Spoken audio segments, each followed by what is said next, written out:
چونکہ قیامت سے پہلے ایک ہوا چلے جس سے سارے اہل ایمان مر جائیں گے. ایک کلمہ گو مسلمان دنیا پہ زندہ نہیں بچے گا، صرف غیر مسلم ہوں گے.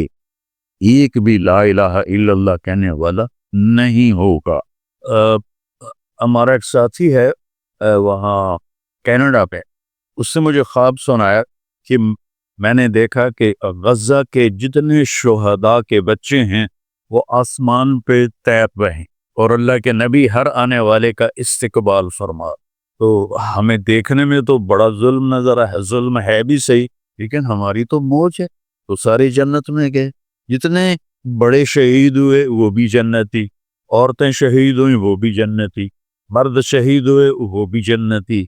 اور بچوں کا تو میں نے کینیڈا میں ایک نوجوان خواب دیکھ رہا ہے، راونڈ کا پڑھا ہوا ہے عالم ہے، کہ میں نے خواب دیکھا کہ غزہ کے شہداء کے بچے آسمان پر تیر رہے ہیں اور اللہ کے نبی ہر آنے والے بچے کا استقبال فرما رہے. ساڑھی تو موج ہو گئی. ہمیں دیکھنے میں موت نظر آتی ہے، حقیقت میں دیکھو ایک ہوتا ہے کامیاب ہونا اور ایک ہوتا ہے فتح پانا، ایک ہوتا ہے ناکام ہونا اور ایک ہوتا ہے شکست کھانا. یہ دو الگ چیزیں ہیں. کامیابی الگ چیز ہے، فتح الگ چیز، ناکامی الگ چیز ہے، شکست الگ چیز ہے. کربلا کے میدان میں سب سے مقدس خون بہایا گیا، تب سے پاکیزہ خون بہایا گیا اور ان سب کو شکست ہو گئی اور وہ سارے گردنیں کٹوا کے نیزوں پہ چڑھ گئے. لیکن وہ ناکام نہیں ہیں، وہ کامیاب ہیں. انہیں شکست ہوئی ہے، انہیں ناکامی نہیں ہوئی، وہ کامیاب ہے. اور شمر کا لشکر وہ فتح پایا ہے، وہ کامیاب نہیں ہے. انہوں نے فتح پائی، کامیاب نہیں ہے. ابن زیاد کی گردن کٹ کے جب لائی گئی مصعب بن عمیر کے سامنے، جسے حضرت حسین علیہ السلام کی گردن کٹی ہوئی ابن زیاد کے سامنے رکھی گئی، تو وہ ایسے منہ پہ چھڑیاں مار کر کہنے لگا میں نے ایسا خوبصورت چہرہ آج تک نہیں دیکھا جو مرنے کے بعد بھی اتنا چمکتا. کٹی ہوئی ابن زیاد کے سامنے رکھی گئی تو وہ ایسے منہ پہ چھڑیاں مار کر کہنے لگا میں نے ایسا خوبصورت چہرہ آج تک نہیں دیکھا جو مرنے کے بعد بھی اتنا چمکتا ہوا تر و تازہ ہو. تو حضرت ابو برزہ اسلمی رضی اللہ تعالیٰ عنہ نے کھڑے ہو کر روتے ہوئے فرمایا کہ ظالم یہ چھڑی یہاں سے ہٹا لے، میں ان ہونٹوں پہ اللہ کے نبی کے ہونٹوں کو لگتے ہوئے دیکھا. تو کہنے لگا تو بوڑھا ہو گیا ورنہ تیرا بھی سر اڑا دیتا میں. تو جب اللہ تعالیٰ انتقام لینے پر آئے اور ابن زیاد کو قتل کیا گیا اور اس کی کٹی ہوئی گردن آئی حضرت مصعب بن عمیر کے سامنے، ایک دم مجمع میں ہلچل مچی. جا جا وہ آیا وہ آیا وہ آیا.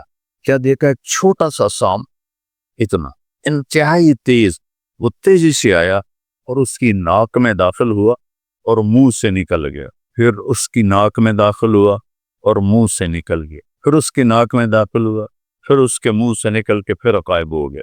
تھوڑی دیر کے بعد پھر آواز ہے جا. تو دیکھا وہ بھی سانپ پھر آ رہا ہے اور آ کر اس کی ناک میں داخل ہوا اور پھر نکلا نہیں، اندر ہی غائب ہوا. فتح پائی ابن زیاد نے لیکن ناکام ہو گیا. شکست کھائی امام حسین علیہ السلام اور ان کے 72 ساتھیوں نے، لیکن وہ کامیاب ہو گئے. جنگ سے پہلے آپ کو اونگ آ گئی تو آنکھ کھلی تو آپ ہنسنے لگے. حضرت زینب نے پوچھا یہ کوئی ہنسنے کا موقع ہے، کیوں ہنسے ہو؟ کہا خواب میں اللہ کے نبی ملے ہیں، کہہ رہا بیٹا میں تمہیں لینے کے لیے آ چکا. دیکھنے میں شکست ہوئی ہے لیکن وہ کامیاب ہیں. عمر بن سعد کو فتح ہوئی ہے، وہ ناکام ہے.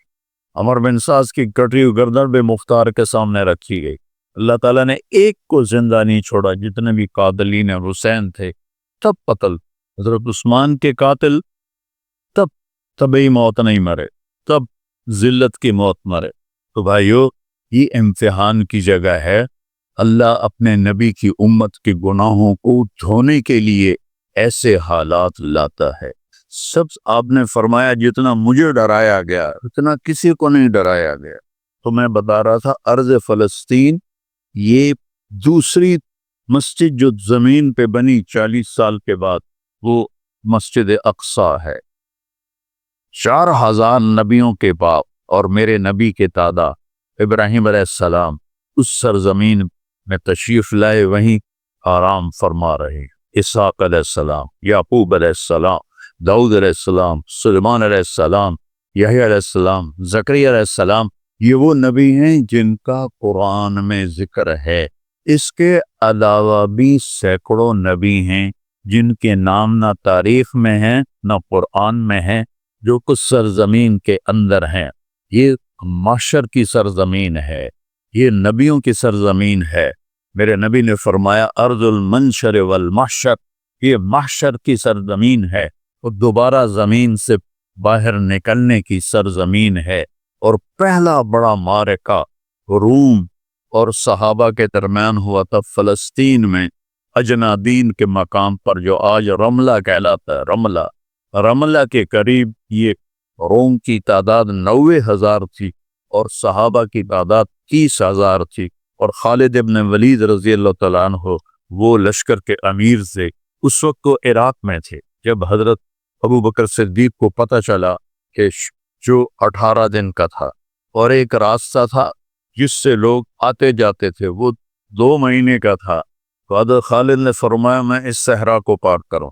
لوگوں نے کہا ہم بھوک سے مر جائیں گے، پیاس سے مر جائیں گے۔ کہا جس لشکر میں رافع ابن عمیرہ ہو وہ لشکر ہلاک نہیں ہو سکتا۔ آئے اس شاک وے وعدہ فردہ لے کر، اب انہیں ڈھونڈ چرا کے رخ زیبا لے کر۔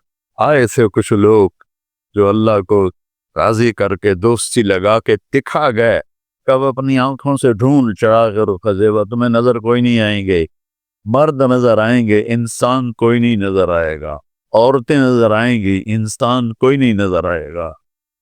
تو فرمایا جس لشکر میں رافع ہو وہ لشکر ہلاک نہیں ہو سکتا۔ یعنی فرمایا ہمارے پاس پانی کا بڑا ذخیرہ ہے، ہم ہلاک نہیں ہوں گے، ہمارے پاس رافع ہے۔ اور وہ شخص ہے جو کہے گا اللہ کرے۔ 18 دن میں اس کو پار کیا، اور ایک مقام پر آ کر پانی ختم ہو گیا، 3 دن بغیر پانی کے گزارے۔ تو صحابہ نے کہا کہ اب ہم مرتے ہیں، طاقت نہیں ہے، کہ رافع کو بلاؤ۔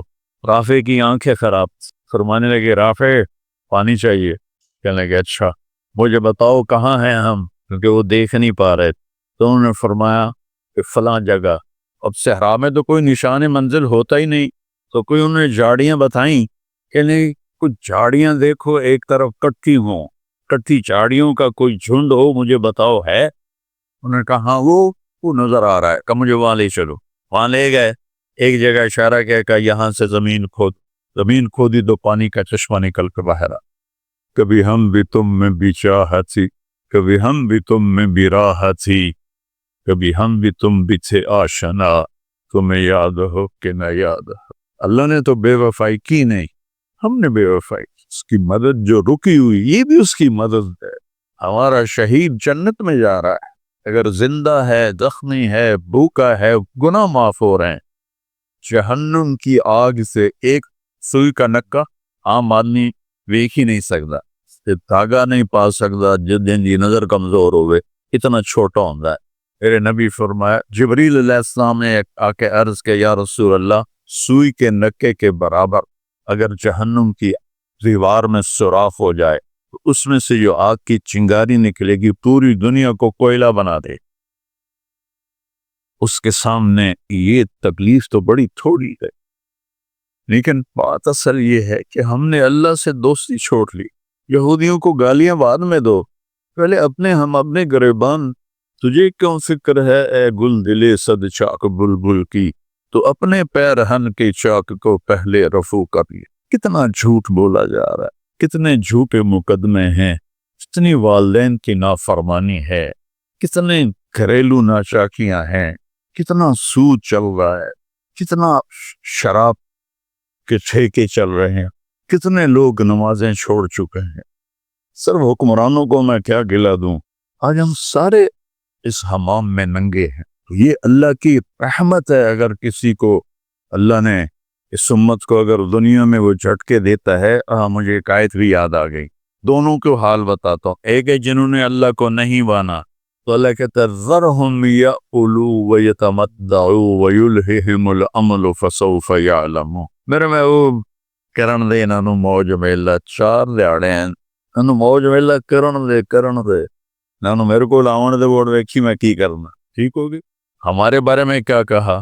وَلَنُذِيقَنَّهُمْ مِنَ الْعَذَابِ الْأَدْنَى دُونَ الْعَذَابِ الْأَكْبَرِ لَعَلَّهُمْ يَرْجِعُونَ.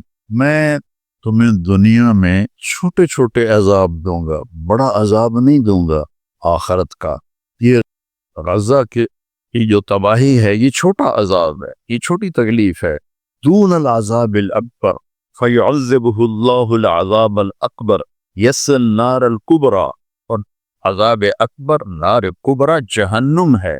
تو میرا اللہ کہہ رہا ہے کہ میں تمہیں چھوٹے چھوٹے عذاب دوں گا، بڑا عذاب نہیں دوں گا، تاکہ تم توبہ کر کے میری طرف آ جاؤ. اور جو مجھے نہیں مانتے انہوں نے چھٹی دے. جو بچہ اسکول میں پڑھتا ہے اسی کی حاضری ہوتی ہے، غیر حاضری ہوتی ہے. جو پڑھتا ہی نہیں تو اس کی کون حاضری لیتا ہے یا غیر حاضری. اپنے بچہ کوئی غلطی کرے تو اس کو تنبیہ کی جاتی ہے. گلی کا بچہ کو کچھ کرے تو ہم نے کبھی دیکھا ہے کہ کیا کر رہا ہے.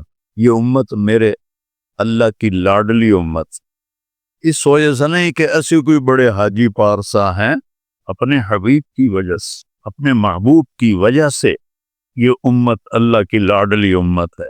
اللہ ہمیں بھی بندر خنزیر بنا سکتا ہے، ہمیں کیوں چھوڑا ہوا ہے؟ گنبد والے کے لیے درود پڑھو،